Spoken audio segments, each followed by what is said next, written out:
Praise lord. యెహోవా తన ప్రజలకు సమాధానం కలుగజేసి వారిని ఆశీర్వదించును. కీర్తనలు 29:11 ఉంది మాట చూడండి.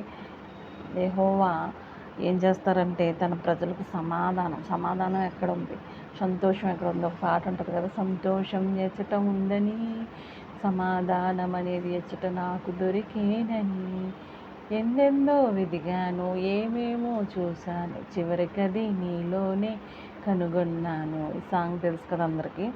మరి మనకు సమాధానము సంతోషాన్ని ఇచ్చేది ఎవరన్నమాట? మన యేసయ్యే.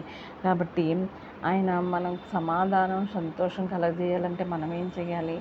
ఆయనకి చక్కగా ప్రార్థించుకుంటూ ఆయన యొక్క ప్రతి ఒక్క ఆదివారం వెళ్ళి మన సమస్యలను చెప్పుకుంటూ మనం ఆయన కృపలో నడిచినట్లయితే మనకు సమాధానాన్ని, ఆశీర్వాదాన్ని రెండూ దయచేసే దేవుడై ఉన్నారు. కాబట్టి అటువంటి గొప్ప దేవుడు, మంచి దేవునికి మొరపెడదామా?